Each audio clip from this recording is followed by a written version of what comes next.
Cinema industry వైపు వెళ్ళాలనుకుంటున్నారా? మీకు మేమున్నాం. వెంటనే కాల్ చేయండి. హాయ్ హలో నమస్తే, welcome back to Suman TV. ప్రస్తుతం మనతో పాటు ఉన్నారు motivational speaker, family counsellor, public speaker Rajaniramma గారు. నమస్తే మ్యామ్. నమస్తే నవీన. మ్యామ్, మనం ఒక వీడియో చేసాం. ఏదైతే ఆర్జికేర్ హాస్పిటల్ ఉందో బేస్మెంట్లో సందీప్ ఘోష్ కొన్ని అన్ని పెట్టాడు, అక్కడ జరుగుతున్నటువంటి అక్రమాలు కానీ ఇవన్నీ సంబంధించిన పేపర్స్ కానీ డాక్యుమెంట్స్ ఇవన్నీ ఉన్నాయని. ఇప్పుడు మరొక న్యూస్ ఏంటంటే ఈ ఆర్జికేర్ హాస్పిటల్ గెస్ట్ హౌస్ కూడా ఉంది అనేది. అంటే ఆ హాస్పిటల్లో అసలు గెస్ట్ హౌస్ ఏంటి? ఇంకొకటి ఏంటంటే ఈ జరిగిన ఏదైతే అత్యాచారం జరిగిందో అది అక్కడ జరిగింది అనేది ఒక న్యూస్. ఇప్పుడు సెమినార్ హాల్ అన్నారు, మళ్ళీ డాక్టర్స్ రూమ్ అన్నారు, ప్రిన్సిపల్ రూమ్లో అని చెప్పేసి అన్నారు. నేను సందీప్ ఘోష్ భార్య సంగీత ఘోష్ కూడా వీడియో ఇచ్చిందని చెప్పారు. మరి ఇప్పుడు గెస్ట్ హౌస్లో జరిగిందని చెప్తున్నారు. ఏంటి మేడం అసలు? ఇది నిజమే. ఇప్పుడు ఇతనికి బేస్మెంట్ అని, తర్వాత అక్కడ ఫామ్ హౌసెస్ అని, లేకపోతే ఇంకో దగ్గర ఇంకొక ఫామ్ హౌస్ అని, తర్వాత ఈ రకరకాల స్పాట్లు ఉన్నాయి వీడికి. నేరాలు చేసేవాళ్ళు అలాగే పెట్టుకుంటారు కదా. వీడికి ఇప్పుడు ఆర్జీకర్ మెడికల్ కాలేజ్ హాస్పిటల్ ఏదైతే ఉందో అక్కడ ఎవరికీ తెలియని ఒక గెస్ట్ హౌస్ కూడా ఉందట. మరి అందులో ఆ గెస్ట్ హౌస్ ఎవరికి తెలియకుండా ఎందుకు ఉంది? ఒకవేళ తెలిసేమో అయితే అందులోకి ఎవరికి ఎంట్రీ లేదు. గతంలో ఏమేమైతే క్రైమ్స్ జరిగాయో, ఏమేమైతే అక్రమమైనటువంటి పనులు చేశారో అవన్నీ కూడా ఆ గెస్ట్ హౌస్ నుంచే జరిగాయని మనకు చెప్తున్నారు. ఓకే. ఇంకొకటి ఏంటంటే ఈ డెడ్ బాడీస్కి ఆర్గాన్స్ తీయడము, దాన్ని అమ్ముకోవడము, అంటే ఆర్గాన్స్ తీయడం అనేటువంటి ఆపరేషన్స్ ఏవైతే ఉంటాయో అవన్నీ కూడా ఇక్కడే జరిగాయట. పేరుకి చూడండి ఎంత బాగుందో, గెస్ట్ హౌస్. గెస్ట్ హౌస్ అంటే పెద్ద పెద్ద వాళ్ళు వచ్చినప్పుడు మేము ఏదో మీటింగ్స్ మాట్లాడుకుంటాము, వాళ్ళకి లంచ్లు డిన్నర్లు ఇస్తాము అన్నట్టు. అటువైపుకి ఏక పురుగును కూడా రానివ్వరట. అయితే గత కొంతకాలం నుంచి అది అంత దాంట్లో ఏ పనులు చేయటం లేదని కూడా మనకు ఒక న్యూస్ వచ్చింది. అయితే వీడు అది అంటే నమ్మబలకటం అనమాట. అది మామూలు గెస్ట్ హౌసేలే, అదేదో గోడౌన్లే అన్న ఒక అభిప్రాయం జనంలో కలిగించి వీడు లోపల నుంచి చేసే పనులు ఇవి. వీడు నెట్వర్క్ ఉండనే ఉంటుంది కదా. వీళ్ళందరూ కలిసి ఏదైనా చేయాలనుకున్నప్పుడు బయట చెప్పాను కదా, రెడ్ బల్బ్ ఒకటి వెలిగిస్తారు, ఆ లోపల మీటింగ్లో ఉన్నారు, గడిది గుడ్డులో ఉన్నారు అని చెప్పి మనకి అటు ఎవ్వరు వెళ్ళరు కాబట్టి ఏదోలే మీటింగ్స్ డాక్టర్స్ అనుకుంటారు. అందరు వెర్రిగొర్రెలు కదా. కొంతమంది ఏదో ఎంత అంత తెలిసినా కూడా మూసుకొని వెళ్ళిపోతారు వాళ్ళు. మనకి ఎందుకులే. దాదాపుగా అంత పెద్ద పెద్ద వాళ్ళ విషయాల గురించి ఎవరికి తెలియనివ్వరు. మనం కాన్సన్ట్రేషన్ చేయము ఎవరు కూడా. అది చూడండి, ఆ గెస్ట్ హౌస్ ఎవరికీ తెలియదట. తెలిసితే కూడా అటువైపుకి ఎవరిని రానివ్వరట. వీళ్ళు కూడా తెలియనట్టు వెళ్ళిపోతూ ఉంటారట. అది దాని కథ. ఈ అమ్మాయి ఎవరైతే డాక్టర్ ఉందో అభయ, ఈ అమ్మాయిని కూడా అక్కడే అత్యాచారం చేశారు, మర్డర్ చేశారు అని చెప్తున్నారు. అంటే నాకు అనిపిస్తుంది వీడు ఒక రాక్షసుడు. వీడికి చాలా ఉన్నాయి ఇలాంటి మార్గాలు అని అనిపిస్తుంది. ఇప్పుడు గెస్ట్ హౌస్ అన్నారు, మొన్న బేస్మెంట్ అన్నారు, రకరకాలు ఉన్నప్పుడు వీడికి అండర్ గ్రౌండ్ సొరంగ మార్గాలు కూడా ఉండి చచ్చాయేమో. ఇప్పుడు అక్కడ గెస్ట్ హౌస్ నుంచి పైన సెమినార్ హాల్కి ఎలా తీసుకెళ్ళాడు అది బాడీని?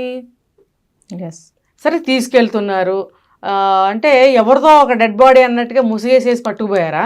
మరి అలాంటప్పుడు ఆ టైంలో ఎవరైనా చూసుంటే, ఇప్పుడు కేసు ఇంత కదులుతున్నప్పుడు ఆ టైంలో ఎవరైనా చూసిన వాళ్ళు ఉంటే, అవునండి నేను ఆ రోజు చూశాను, ఇటువైపుగా ఒక బాడీ వెళ్ళింది, నిజమే పలానా టైంలో నేను చూశాను అని ఎవరో ఒకళ్ళు చెప్పాలి కదా. అలాంటి న్యూస్ ఇప్పుడు 40 రోజులు అవుతుంది దగ్గర ఎవరో ఏం చెప్పలేదు. అంటే నాకు అర్థమవుతుంది వాడికి ఏమైనా దొంగ మార్గాలు కూడా ఏమన్నా కట్టుకున్నాడేమో, లేకపోతే ఎలాగోలా పట్టుకెళ్ళాడేమో కళ్ళు కప్పి. మనకు తెలియదు. ఏముంది, నోట్లు కట్టలు లంచం చూపించి మభ్యపెట్టి ఆశ చూపిస్తే అందరూ పనిచేస్తారు కదా డబ్బు కోసం. అలా చేసేసి ఉంటాడు. ఎక్కడ కింద గెస్ట్ హౌస్, ఎక్కడ పైన ఇది ఉంది చెప్పండి, సెమినార్ హాల్. ఈ అమ్మాయిని అత్యాచారం ఇక్కడే చేశాడు, ఇక్కడే చేసి మర్డర్ కూడా ఇక్కడే చేశారని చెప్తున్నారు. అంటే సంజయ్ రాయ్ కూడా ఇక్కడే చేశాడా?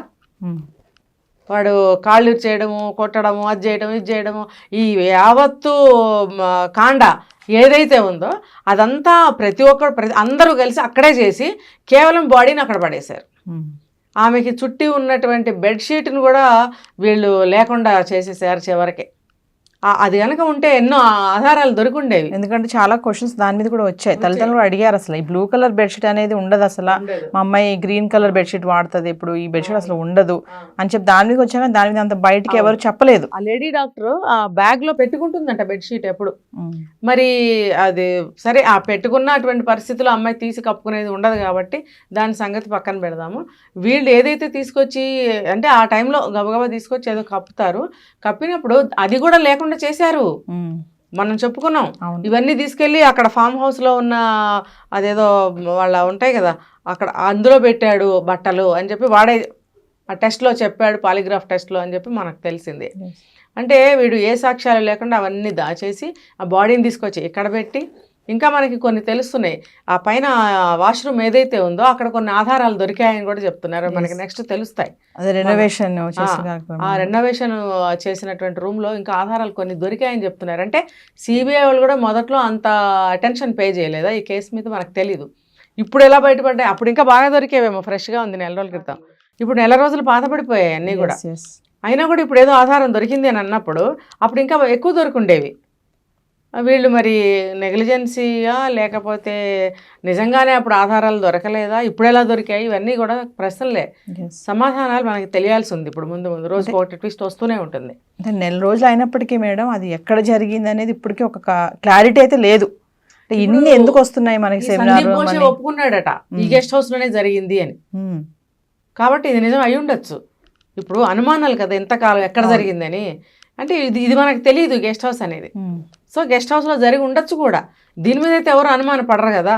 ఇప్పుడు మనం మొన్న అనుకున్నాం సెమినార్ హాల్లో జరగడం ఏంటి, బాత్రూంలో జరగడం ఏంటి, ఇలా రకరకాలు అనుకున్నాం. అంటే ఎవడైనా చూడండి ఇలాంటి పనులు గెస్ట్ హౌస్లో కూడా చేయొచ్చు. అవును, అదైతే ఎవరు రారు కదా, కాన్ఫిడెన్షియల్, అందులో ప్రవేశం ఎవరికి ఉండదు కాబట్టి ఎవరికి తెలియదులే అన్నట్టుగా అక్కడ కూడా అక్కడ చేసి ఉండొచ్చు. సో ఇప్పుడు నార్కో టెస్ట్ చేస్తే అది ఏంటనేది క్లారిటీ అయిపోతుంది సార్ ఖచ్చితంగా. నార్కో టెస్ట్ ఎక్కడన్నా ఏదో ఒక తీగ దొరుకుతుంది, అది పట్టుకుని లాగితే డొంక అంతా కదులుతుంది. Thank you.